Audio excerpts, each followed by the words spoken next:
Welcome to the Black Science Podcraft. This is a cross between a podcast and a presentation where you'll have one speaker delivering a concept, a theory, an idea to the other. So the goal is to allow you to critically analyse these points and to see if they hold any weight. So why Black Science? So there's a few reasons behind the term Black Science. Stay tuned to find out. After the treaty signed in 1738, there was two very distinct Maroon tribes. They're important because it's a little known fact that there were different tribes that made up what we now know as Maroon. So we're from two separate sides of the islands, and we'd use the abeng and the talking drums to speak with each other. I mean, when you have successive slave revolts or slave escaping, the language would have been diluted each time you've got successive wave of freed slaves coming in. Yeah. I'm not African because I was born in Africa, but because Africa was born in me. And I think that's the ethos of Maroonage. Greetings, one and all. Welcome to the second presentation. I'm Chief Naba Sage, and this presentation is entitled ASAFO, The Journey of a Warrior. So I'm going to speak briefly in this first section about Maroon history. Many of you that watch conscious programming will be aware of most of the history, so I'm going to give a whistle-stop tour, I guess, of the history, if you like, so we can get right into kind of my journey as it relates to kind of my process in becoming a chief, both in Ghana and the Nyankopon tribal nation. Okay? Yeah. So what's in the name? The title Maroon, I think it's important to first state this, is that we didn't initially call ourselves Maroons. So the name etymology it's got a number of meanings, one of which is maroon is a colour, a tone of brownish red. And I think when we were speaking in our your presentation, Match Fit, around the use of the term black and how accurate it is, all of the chiefs, not all of the chiefs, shout out to L.A. Lewis, speak specifically around maroon being a more accurate identifier of our actual tone, the brown and reds. Now, I don't necessarily agree or disagree, but it's just in terms of the term used. So maroon is a brown reddish tone. Now, I wouldn't argue in the same way that you did for black that we need to use that term extensively, because it's a self-identifier.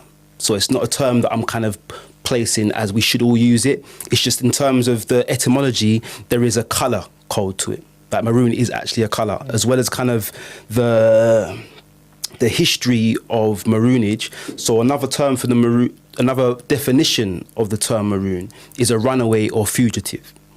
And that was a term that the British would have used for us when they first encountered us in 1655. However, the Spanish, who had colonised the island from the early 1500s, they've got a term which is probably more likely to be the origins of the term as Cimarron, which also means fugitive runaway. Cimarron, which means runaway slaves who hide in forests. Cimarron. So what were you saying earlier? The colour thing. Who's saying the brownish red is more what we are? So some of the chiefs who don't like the term black, and I think it's usually around separating Maroon heritage from the wider black diaspora. And in the same way that you spoke about the people having, I guess, ways to self-identify away from kind of the generalized terms. So I don't fully 100% agree with it, to be fair. I will still use the terms black, even though it's like when they say they're copper-coloured people, isn't it? So I mean, it all depends on what we're comfortable with. So the term was used by the British and by the Spanish, and the term took on relevance for us as we fought for our freedom in the New World. So we did at some point adopt the terms, but actually for a longer part of our origin story, we were a Khan, we were a ASAFO, we were Chromanti, we were Congolese. And I think what I will say at this point is that in a Kompong, we've got three very distinct burial sites. A Cromanti burial site. In modern terms, people will more know Cromanti as a Maroon language. And it's an admixture, a creolization of a number of different African dialects, Twi, Ga, and also kind of the surrounding. The Maroons of Moortown in Portland are descendants of runaway enslaved Africans on the plantations of Jamaica. I, as a linguist, became interested in the community on reading a 1981 article by Kenneth Bilby entitled How the Older Heads Talk. The article suggested that in addition to regular Jamaican Creole, there were two other languages in use in the community. One language was Cromanti, clearly related to the Akan language cluster spoken in modern-day Ghana. This language was used by the Maroons to communicate with their African-born ancestors. The other language was Maroon Spirit language, as Bilby called it, or as the people called it, old-time patois. That language they used to communicate with their Jamaican-born ancestors. My question was this for real? Yeah, everything to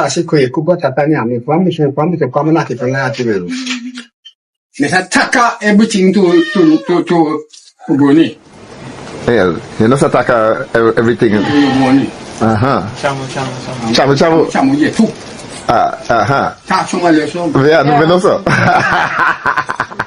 That term was often translated to us as taxa, leave some, which means that some things are better left unspoken. Anyway, they like to see Wagwan. So when you know come up here, we don't miss nobody. So initially, and I wasn't going to go too much into kind of the authored history. I was going to speak more to the oral tradition. So Maroons would have been, well, actually, let me not say that. The Jamaican Maroons, if you like, are widely known. But actually, there are stronger communities in the New World. So Suriname, for example, has a huge Maroon population. I think the consensus in 2012 had them. So when you're saying Suriname, because my understanding of Maroons was just Jamaicans. No, there's the Maroon communities all over the New World. Africa, there's a strong one in North Carolina. There is Brazilian population, over 800,000 people in Brazil self-identify as Maroons. The reason why I mentioned the Suriname Maroons is that sovereignty after independence in Jamaica. So we signed a treaty in 1738 that people will know of, and 1739 in Jamaica. In Jamaica, this is the beginning of the Maroon. Well, this is no. It's not the beginning. It's not the beginning because actually, there was actually a man named Juan de Bolas, who was a Spanish freedom fighter who was first enslaved by the Spanish. Now he developed some of the first Maroon communities in St. Thomas, but they weren't known. They weren't known as Maroons at that point. The term only became, I guess, a widely used term when we see the Akan and the ASAFO companies come in numbers to defend the Maroon communities. So Queen Nanani, the term. We use Nani now, but the term Na and Ni was the terms that would have been used in the community. So Na is the Ga term for king, and Na is the Twi term, the Ga term for queen, and Ni is the Ga term for king. So initially, she would have been called Na Ni, and that kind of speaks to her leadership. To some people, this shadowy character, Nani, popularly known as Nanny of the Maroons, was an Obeah woman with supernatural powers, which allowed her to stop bullets using her buttocks. There are also stories of how, after only a few days of planting them, her pumpkin seeds sprouted miraculously to feed her starving people. However, there is enough evidence of her contributions to the Maroon resistance in Jamaican history. What cannot be disputed about her is that she led a guerrilla warfare between 1724 and 1739 to defeat the British. Under her leadership, Maroon communities in Jamaica united and negotiated successfully with the British for land. This led to a treaty which was signed in 1739. Matriarchy is extremely important in Maroon communities. We've got Nanani, and I'm going to speak a bit later around some of the strong female freedom fighters that we find across the New World. Sorry, so Nani basically means she's like the queen king. Queen king. She's the Masculine. queen king. When we spoke last time, you was talking about the masculine and feminine energy. Yeah, I mean, the way she would have inhabited or encompassed that term, she was a priestess of the Mayal tradition. So the Mayal is considered the first religion in Jamaica. So the Tainos would actually have practiced a form of Mayal, and the Arawaks would have also practiced a form of this. Now, when we came from West Africa, some of our practices, our ASAFO practices, our Ghani, our Kung Fu practices would have been syncretized into the population. So it is usually people think of Maroons as just an African presence, but actually the Tainos that were reportedly completely devastated. I think in 1509, the British consensus said there were 74 Tainos on the island. 74. And at this point, I think there's only 1,500 people on the island. But obviously, they hadn't charted the whole of the island. So, and I'll probably keep coming back to this throughout the presentation, where some of the records we have are from the British alone. So we have oral tradition, which is notoriously difficult to confirm with research. So some of the things I'll speak about are coming from the British records, and then comparatively looking at how our oral traditions either match up with, because actually Lord Trelawney, who was the general in St. James and Trelawney at the time, he would have used the term Maroon. He would have also used, we probably wouldn't have used. I've gone into to Maroons, the term Maroons already. What I think is important to mention at this point is that after the treaty signed in 1738, there was two very distinct Maroon tribes: the Leeward, which I'm a part of, which is Flagstaff, which is the old Kodjo town, and Akompong. Now, the history of that specifically, that Flagstaff had around 4,000 inhabitants in the early 18th century.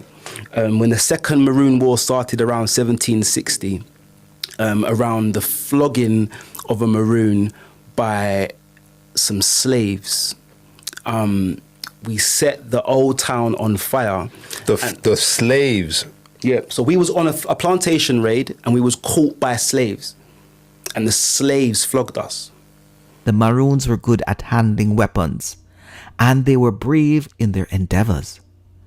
Even if they were retreating, they did so skillfully. The story begins in 1795, when two Maroons were accused of stealing 2 pigs. Both Maroons were found guilty and flogged. However, it should be noted that the Maroons were flogged by a slave. For the Maroons, this was an unimaginable event that should never have taken place. So the Maroons decided that they would articulate their anger by speaking with the authorities. 6 leaders came to voice their concerns to the authorities, and these 6 leaders, they were taken as prisoners.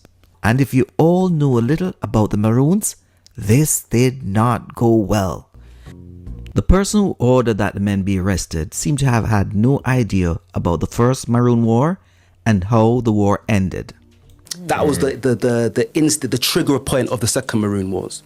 The second Maroon War, from 1795 to 1796. During the Second War, the Trelawney Maroons go on a bloody campaign of killing, destroying, and burning of plantations, resulting in the death of many people and much livestock. The destruction of a large number of farms instantly evaporates large investments made by colonists. After that point, 4,000 Maroons were deported from Trelawney to Nova Scotia in Canada. Yeah, I didn't know where that was for a second. Yeah, so this is part of the reason why Trelawney Town, Kodjo Town or Flagstaff is one of the smaller communities now. because there's been successive deportations, and primarily because Captain Kojo was the leader of the Trelawney Maroons. Now, he'd initially signed the treaty, and there is some controversy around that treaty because there are, in the laws of pacification, now, for oral traditions purposes, we usually call this a surrender treaty because the British surrendered. But actually, when you kind of do, I guess, a more academic look at the treaty, we're not fully sure if Captain Kojo at that point could read English. And that's been some of the excuses that have been levelled in terms of why, in the laws of pacification, we find that Captain Kojo and his descendants are supposed to capture runaways. The Maroons end up in two major wars with the British. The First Maroon War occurs over 15 years, between 1725 and 1740. It includes a significant damaging revolt. The conflict ends with the British agreeing to a treaty granting the Maroons autonomy and 1,500 acres of land. However, it comes at a price. The Maroons, in exchange, are expected to capture and return runaway slaves. What you say? You think they didn't know that? You think? No, I mean, they didn't know the agreement said that. I think. I mean, it's difficult to know. To be fair, you think? I like to think that he didn't know, but actually, I think. But were they doing that after the agreement not was until signed? 1760, so 21 years after this, after the treaty was signed, the Taki Rebellion started, and there were some Leeward Maroons that were enlisted to fight with the British against the Taki Rebellion. So when I say about being a student of history, it's important not to kind of cherry pick the good parts of the history, and for me it's important to kind of take ownership of the full gamut of our history. And it's only really in the last 30-40 years that Maroon chiefs have been comfortable enough to admit to this. I mean, it's always been known because it's in black and white, but how that part of the treaty was enacted has been questionable. So oral tradition states that when we found out that there were some of us in the Leeward communities that were fighting against our best sovereign interest, we caught some of them and beheaded them. Now, the British will say that some of the records show from Lord Trelawney that he was sending correspondence back to the British Crown saying we've got some of the Maroons that are fighting with us. Now, there is a history of this, though. So when the British invaded the island in 1655, there would have been some Maroons that sided with the British to get the Spanish out. Yeah. And at that point, once they was out, the war began with the British. So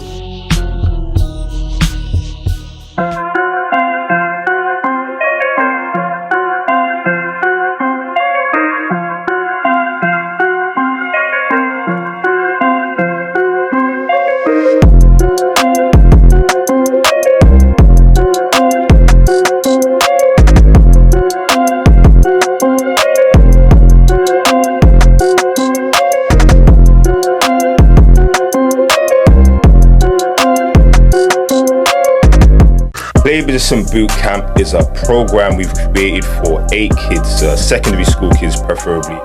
And basically we teach strength and conditioning, we teach boxing, fundamentals, meditation, which includes breath work and mindfulness, and nutrition. We just teach them some things that we had to learn in later life, and it would be nice if someone had told us a bit earlier. Now, it's a community funded program, raise money to run this and pay for this. We give them a whole bunch of kit.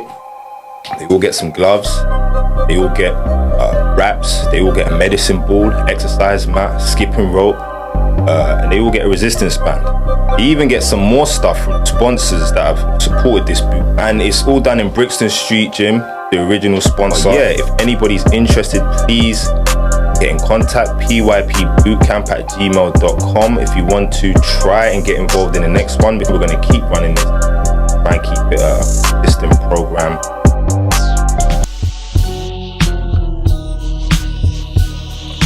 Loyalty throughout Maroon history, you can find dotted throughout the history people who have fought against our best interests. Now, for me, I would argue that you can free a slave physically, but you can't always free a slave mentally. So I would say that there was still people, I mean, living a rural life is hard. And if you've experienced, what's it called? What's the syndrome called when you fall in love with your captor? Stockholm syndrome. So I would argue that there would have been a percentage of us that would have experienced that would have longed for the comfortability, the security, even under torturous, barbaric conditions. They may have favoured that if given a chance. So there are small portions throughout history, to be fair, because I mentioned the Taki's rebellion. That's not the only time that we find that Maroons have fought against blacks. Taki's rebellion was a rebellion of enslaved Akan people known as Coromantee and other Akan tribes that started in April 1760 and ended in July 1760 in the modern-day Jamaica, led by King Taki. On the 8th of April, Taki and his followers attacked the plantation where he worked, killing the owners and freeing all enslaved persons. Former slaves joined in the revolt, and word soon spread to other plantations. By dawn, they had fought their way through estates, killing several European settlers and estate owners.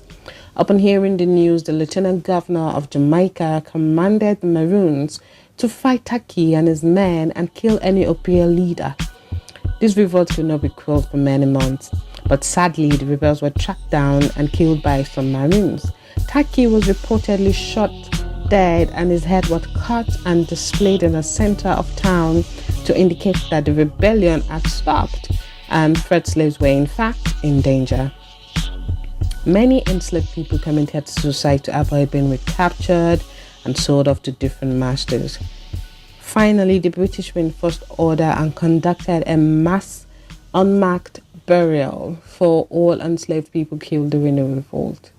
In all, about 400 enslaved persons were executed, about 600 were sent to be enslaved workers in the Bay of Honduras for their part in the revolt, and this resulted in the British passing a bill that imposed a prohibition on the number of enslaved Coromantee people entering Jamaica. When the Maroons in Trelawney Town were deported to Nova Scotia, they linked up with what would have been a black loyalist community. So people that had fought in America, the American Wars, blacks that fought in the American Wars were given a portion of land.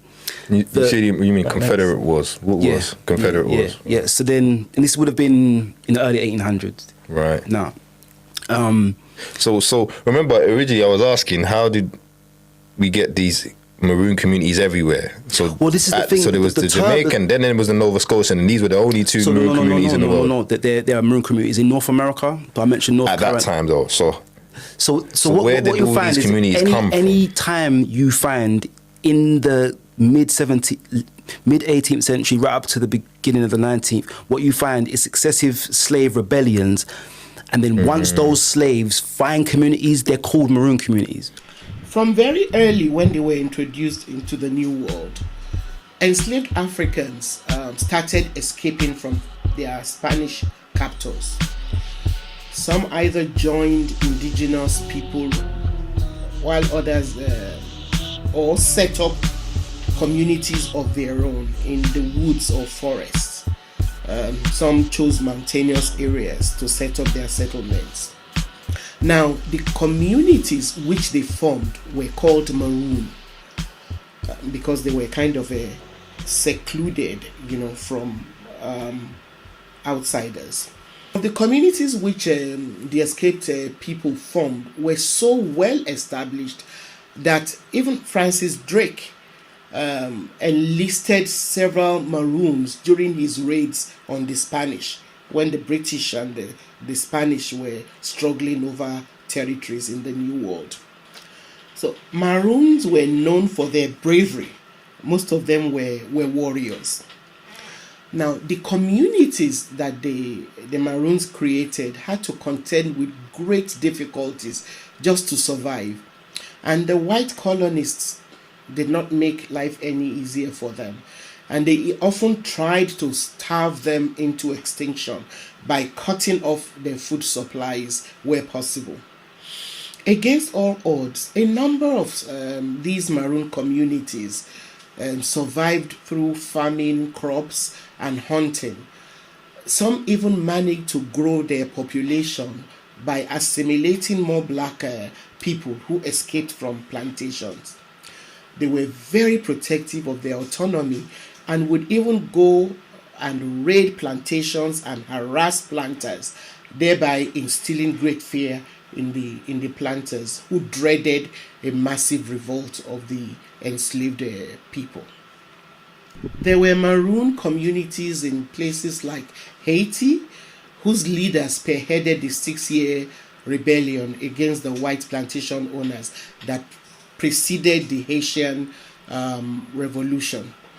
There were other Maroon communities in Cuba and Puerto Rico and in many other places such as St. Vincent, Dominica, Guyana, Panama, Suriname, and Colombia. There were others also in Mexico and from the Amazon River Basin to the southern United States, primarily around the Florida and the Carolinas. Unfortunately, most of the early Maroon communities were vanquished, and by 1700, most of them had disappeared from the smaller islands. Right, so a Maroon community, by definition, is just any revolting community, any community that's fighting freedom. Any slave result that ends up in a community, independent outside. community. Now we classify as removed. It's classified. That doesn't mean that they are in organized somehow relationship to the other ones. Well, they might not even know about other ones, but they are Maroons. Well, to be fair, the Leeward and the Windward. So, the Windward tribe and the Leeward and the Windward are used as terms to describe whether your community is going against the wind or going towards the wind. Okay. So the Windward Maroons in Moortown, Nannytown, Scots Hall, and Charlestown would have been known as Windward Maroons. They was facing the wind, and we in the cockpit country would have been a Kompong and Trelawney Town were known as Leeward Maroons. Now, the reason why there became distinct differences is because in the Leeward territories, there was the cockpit country is the most inhospitable land. So it would have been a place where you would have found the last vestiges of the Arawak and Taínos. So there was a closer admixture of people on the Leeward side than the Windward. The Windwards were able to kind of maintain a stronger, and this is why I mentioned the Cromanti burial ground, the ASAFO burial ground. It was clear that even though we was one unified fighting force on the sides of the islands, we still had different practices. So from internally, we would have had different burial practices, different funerary practices, potentially, and this can't be proved because we've got oral tradition, different spiritual practices. The Comanche, again, that's the amalgamation. Is it? That's the one that's all of... Yeah. And then we've got a Congo burial ground in Akombong as well. So, and I think it's important because it's a little known fact that there were different tribes that made up what we now know as Maroon. So, as an ASAFO, a warrior, so I don't think you even explain the term ASAFO. Asa is the Twi term for war, and Fo is the term for people. So, loosely translated in English, it means warrior people.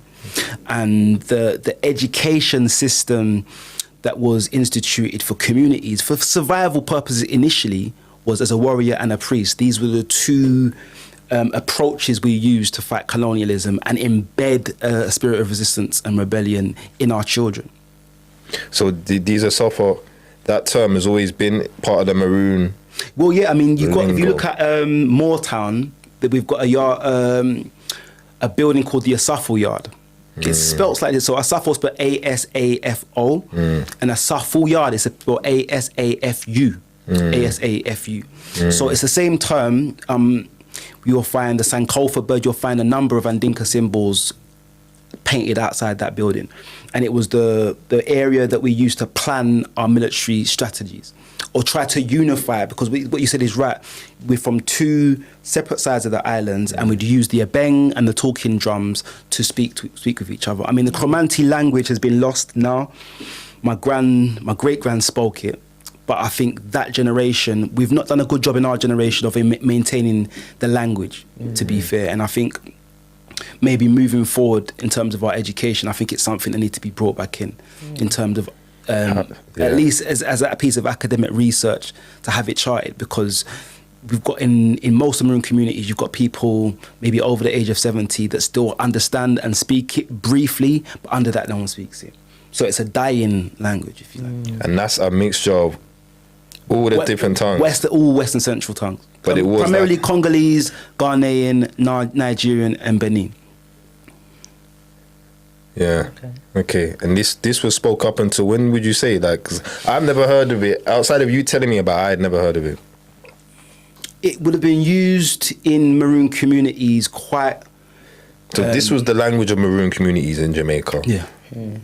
Chromanti. Yeah, Chromanti. But obviously when you have successive slave revolts or slave escaping, the language would have been diluted each time you've got successive wave of freed slaves coming in. Yeah. So that's why the language hasn't been upheld in maybe the way that we would want in terms of heritage. So I mean, one of the things I wanted to start with actually is a quote from Kwame Nkrumah that states, "I'm not African because I was born in Africa, but because Africa was born in me." And I think that's the ethos of Maroonage that I know. So I wanted to, I've spoken briefly about the alternative history, and I wanted to kind of also go into... So just remember, I was asking, how did we get all these communities everywhere? You kind of answered that, right? But they're not linked. No, the ones in Jamaica were linked, and I think... And the rest of them, they don't really know about each other. Suriname don't know about the Jamaican one. They wouldn't have known until... So we have... so they won't speak the same language. Obviously, there's no actual cultural link.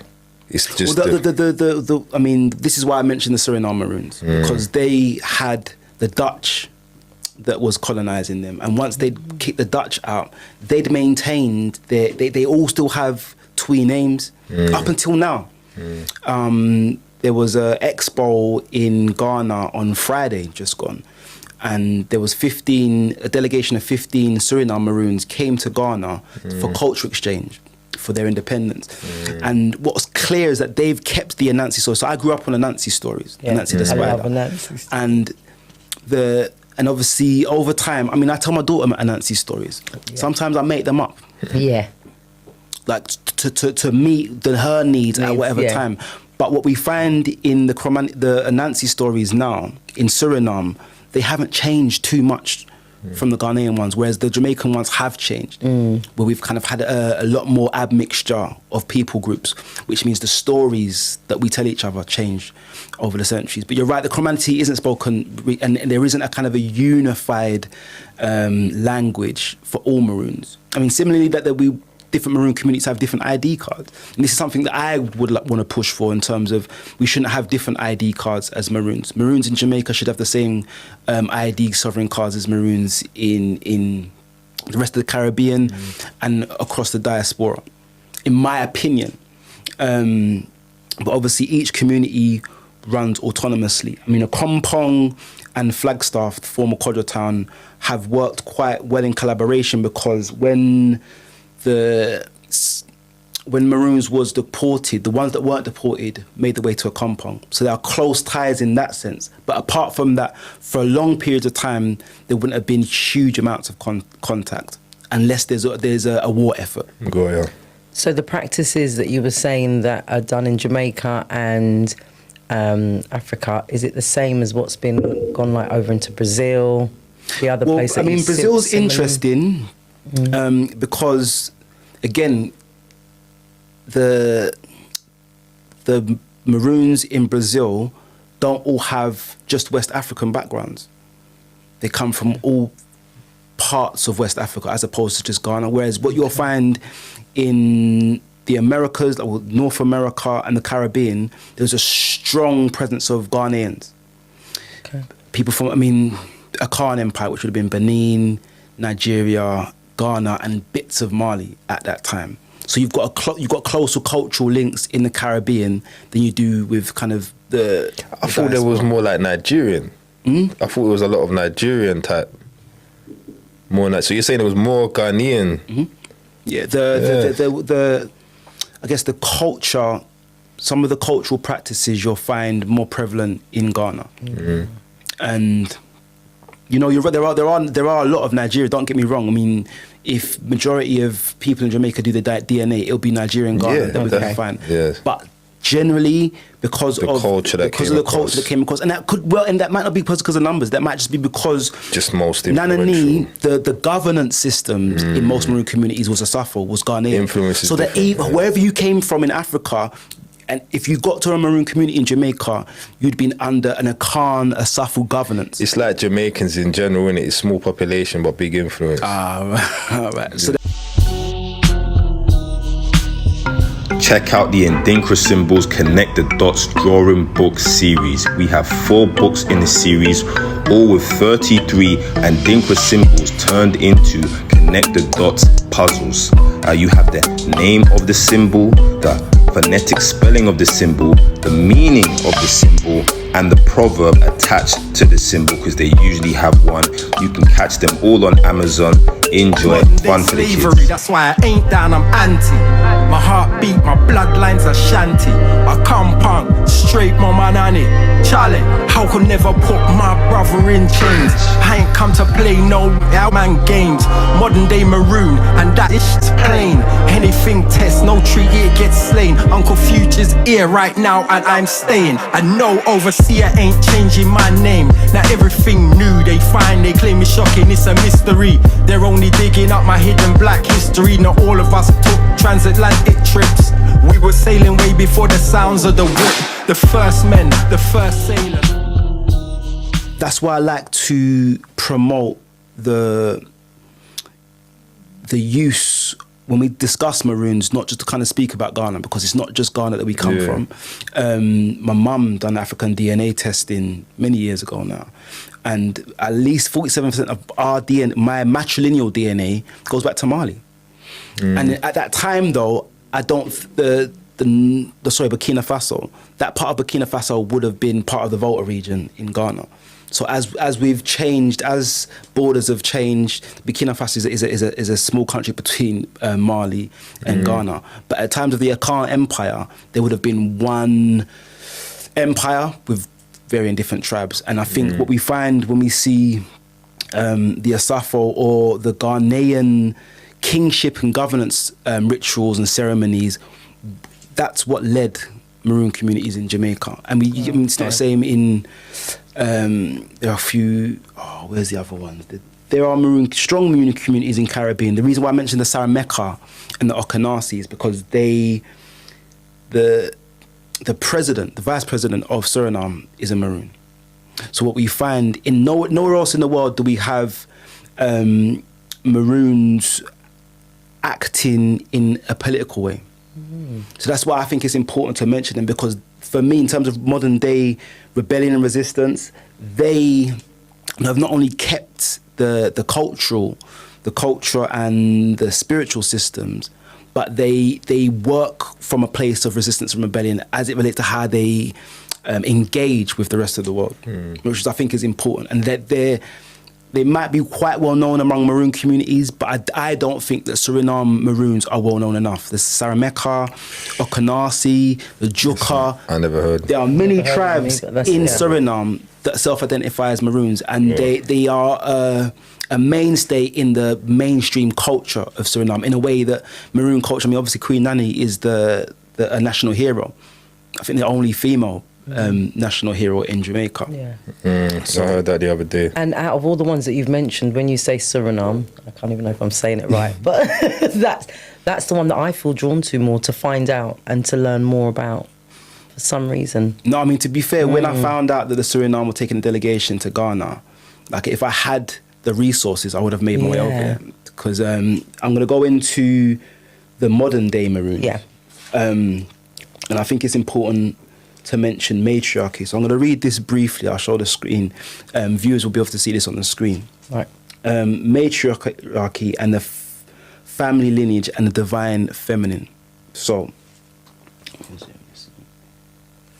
on the continent, female title holders being placed in the highest levels of political and spiritual order were and remain a common feature of ancient and later post-colonial African political systems.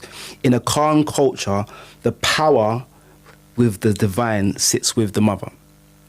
So what you'll see on the screen is an image of my mum. This was in Charlestown in 2022 when I was coronated as Chief of Culture, Heritage and Development. I wasn't able to be there, but that's my mum going into the bush with the bay leaves. And then what you'll see as well is what we believe, again, oral tradition, is one of the few photos I've got of my oldest ancestor. This picture would have been taken in the early 1800s, and we only know her as great-grandmama G. We don't know her full name, but we know she left Jamaica in the early 1800s to fight for Maroons in Panama. So there's been a book written, African Maroons of Panama, and I mean, there's a rich history in Panama, to be honest, and I'm endeavouring to do more research now. So she went to Panama? Yeah. In early 1800s? Early 1800s, because the picture I think would have been taken when she left, and I think photography started in like the early 1800s anyway, so it would have been right at the beginning of the use of photography at that point. I think I've spoken about Queen Nana Nee. In terms of modern day Maroons, we've got Auntie Gloria, Mama G, and she's the first Gamang to be coronated by the Suriname Maroons, the Okanasi Maroons, in 2012. And that was actually the first, 2012 was the first time. Gamang is a leader or king. Lead is probably the best way to kind of, because it doesn't, even though it doesn't denote a masculine title, Auntie Gloria is the first woman to be coronated as a Gamang. So she was given, I guess, guardianship over the whole of the island, whole of Jamaica in 2012. So she currently lives in Moortown. She's the head of the Indigenous Women's Group. And to be honest, there was a film called Reimagining Queen Nanny made, I think, in 2013. It would have been a year after she was coronated, and she played Queen Nanny in a short film. And I think that's what kind of shot her to prominence specifically. But the reason why I mentioned her, and I'm going to go on to mention a few more, is that I don't think women are celebrated enough within our culture.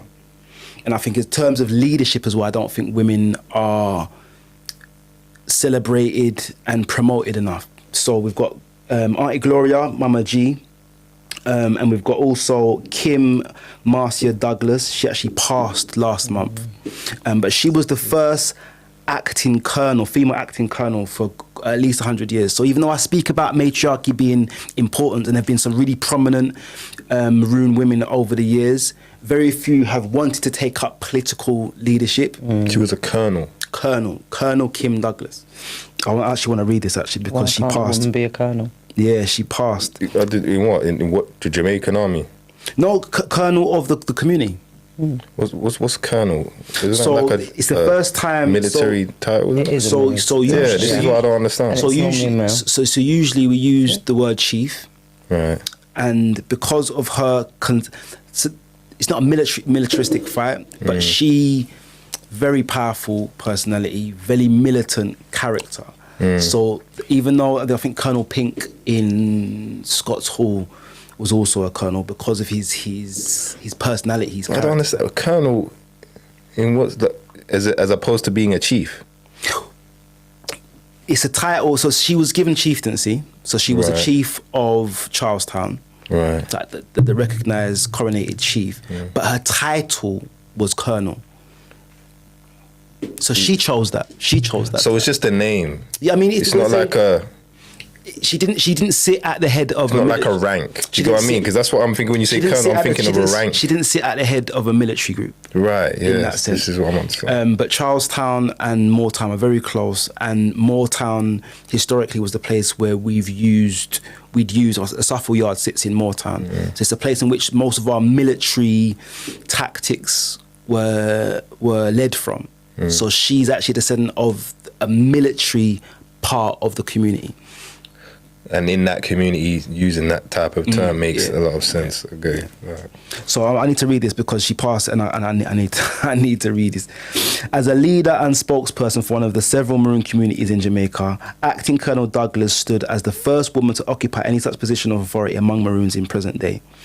As Indigenous women are reclaiming their rights as important decision makers and contribution to community development, Acting Colonel Douglas carried a vision of prosperity through social and economic gains for her community. The Colonel's expertise included, but what was not limited to, Indigenous knowledge, climate change, sustainable development, community tourism, and the rights and protection and the care of Indigenous peoples. So most chiefs will sit on councils globally. And when I speak a little bit later on around some of my experiences, it was that being put into a council that put me in contact with some of the Ghanaian chiefs, the Sierra Leone chiefs, and the global chieftaincy. So at the moment, there has been an effort over maybe the last decade to unify and bring together the disparate Maroon communities globally under kind of a Pan-African governance. So that's happening. Like there's like a board of Maroon type thing happening. So all Maroon communities worldwide will come under like one stateship. I don't want to say all, but most Maroon communities will be a part. Will have a representative on the councils. Life is about movement. Life is moving forward. Yeah, you need a rest, but you only rest so you can recover, so you can move forward. I think the trick is to get comfortable with perpetual motion. I think the trick is to get more than comfortable. You have to enjoy the constant dance that is life. Keep moving. Don't go fast. Just keep going. Hi everyone, my name's Jacob. Come and explore our fun and engaging early learning children's book, now available on Amazon or on the Jacob and Friends Early Learning website.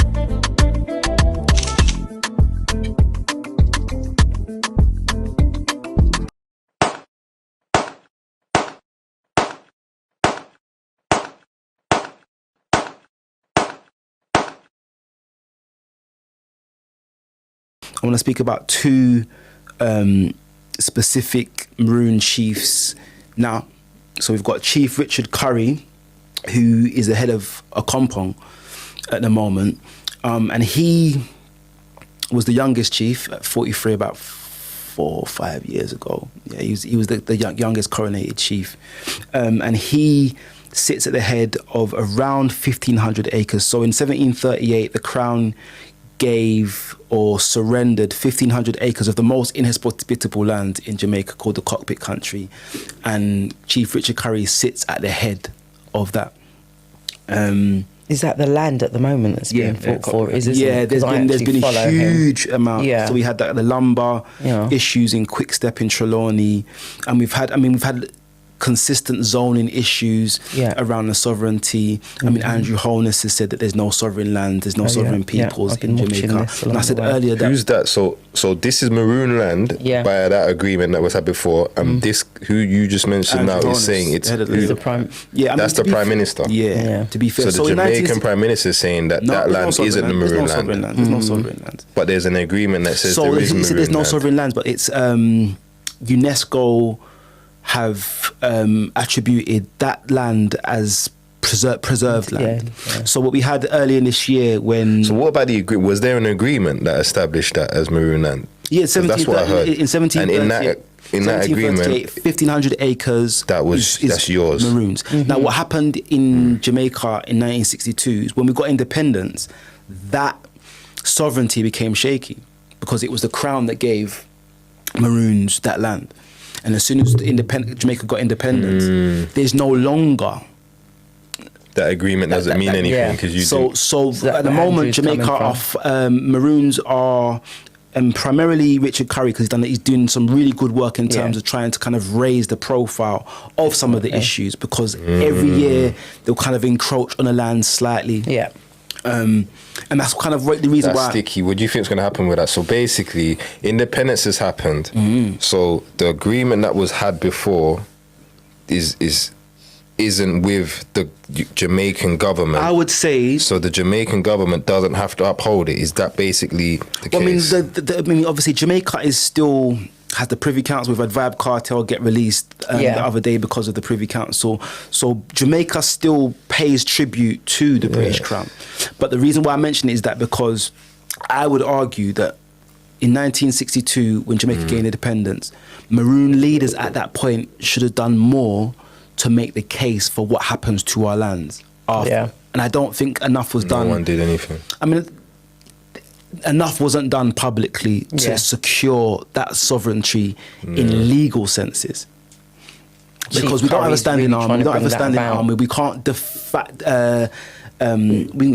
we can. But surely this stuff is, if there's a document, because like you just said, Privy Council, that means they're still linked to the UK legal system.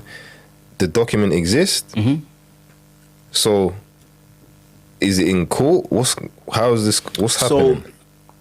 Chief Richard Curry has done a number of claims, put a number of claims in. But what happened a couple of years ago, and this is political now, is that historically, chiefs have taken money from UNESCO, UN for development. And the money hasn't always got to the community.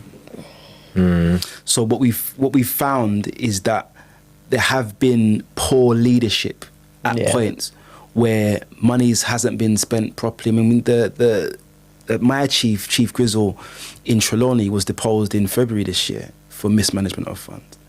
And historically, we find if you don't have in place real democratic processes, it leaves people for crooked leadership. I mean, we see it across the African continent now in terms of leaders kind of misappropriating funds. You say, okay, how come the chief ours looks like that and the roads are still bumpy when there was money given for roads? So these are the things that Chief Curry has been trying to fight against. And the reason why I mention it is that he did have some issues with some of the other chiefs when he came into power, because he was speaking so strongly against the government, when actually there was other chiefs at that point still taking bits of money to do bits and pieces, and there wasn't a unified front. I think maybe during COVID there might have been a meeting where they kind of invited him, but for at least 2 or 3 years Chief Richard Curry was kind of locked out in terms of the other chiefs kind of accepting that actually if we're going to make any inroads in terms of the sovereignty in this land, we all need to band together and fight the system legally from one unified front. And that hasn't been the case in more recent history. And Chief Curry's been pushing for that. He's been pushing for that. He's been really pushing for it. I mean, that's how I found out about it, to be fair, online. He's been pushing for that hard. And again... it's not a unified fight right now. It's a few groups are trying to establish sovereignty. Well, I mean, it's not unified. It's not a unified but even from what you're describing at the moment, I'm finding that there isn't that unification, because every part of the Maroons moving on has had a change come about from other people or different groups. So it's kind of, I hate the word saying it's, I don't like to say it, but it's like been washed out a little bit. Well, to be fair, and it's in the same way that you see the community managers washed out. When I was in Kojo Town, Trelawney Town in the 90s, there might have been 1,000 people, maybe just under 1,000 people there. I don't think any Maroon community in Jamaica has more than 1,000 people other than the compound.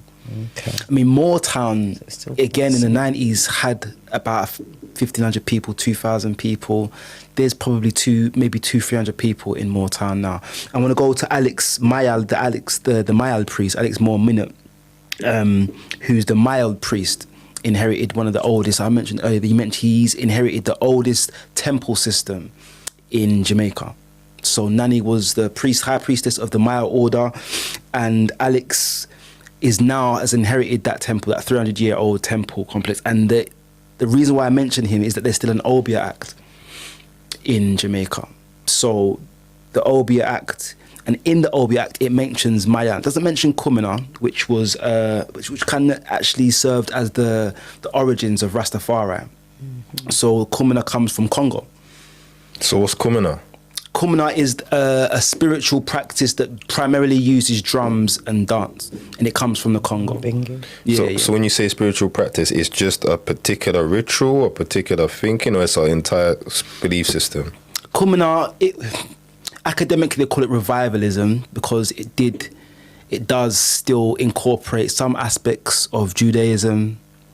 So it's a mix. Yeah, so I mean, to be fair, all of the spiritual traditions that you'll find in the Caribbean are admixture. And that's why I mentioned the Suriname Maroons, because they've been able to keep the Akan, ASAFO, Kung Fu, and they still call it Kung Fu. Pretty much the same. Yeah, Mayal comes out of the Arawak Taino and the ASAFO Chromanti spiritual traditions. So there's no one way to practice. And you'll even find within those traditions, it might be practiced a little bit differently across the island or across the diaspora. So Alex, I'm going to read this part as well.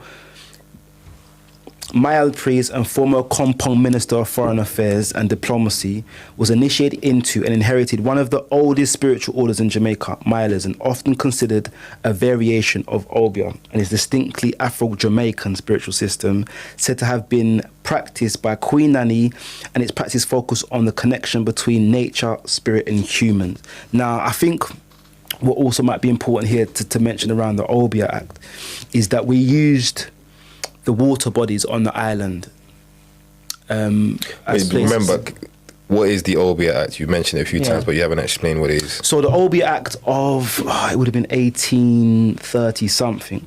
I forget the date that it was enacted. And to be fair, it's only enforced sporadically. So my friend Alex has experienced it when he's tried to kind of open up the Blue Lagoon, for example, for spiritual ceremony. And I think the Department for Leisure and Tourism said to you can't use it unless it's opening hours. And they used the Obia Act to enforce that specifically. So it's not, there's history of people being found with herbs or bottle of rum. What is the Obia Act? So it prohibits any use of spirituality outside of Christianity or any of the kind of Judaic system. So this is a law. It's a law against indigenous practices. A law against indigenous, anything outside of the Abrahamic faith is illegal. Yeah, so it's almost like a pagan act, if you like. And it's illegal. It's illegal. Yeah. So this is the part of the reason why Alex is fighting so strong at the moment for the opening of some of the water bodies like the Blue Lagoon, other areas like Petty Bottom River, places that we'd used for spiritual cleansing, purification. They'll kind of section it off and say you can't come here at certain times. And I guess from the Jamaican government's perspective, maybe they think it troubles tourism. I would argue the complete opposite, to be fair. It could then form a tourist attraction. I learned about this Obia Act from you, but I wouldn't say it's to help tourism. I'd say black people, same in Africa, we're so Abrahamicified that we want to distance ourselves from these systems. Practices. So you would find the preacher or the pastor or whatever you want to call from each community calling out for something like that. No, shut that down, make that illegal. You know what I mean? And everyone's saying, cheering that on because nobody wants to be seen to be doing no judge. And this is the thing. You know, at this point, I think it's important to mention this. So, the idea of juju. Eju is the twee terms for the indwelling spirit and the external universal spirit. So Eju is a spiritual practitioner that is trying to connect the individual spiritual sense with the external. So that's all the Juju man means. I mean, obviously, it's taken on connotations in the same way that demonized. It's been demonized. Obviously, the whole thing has been demonized. And I think it's important. It's black is bad, bro. So.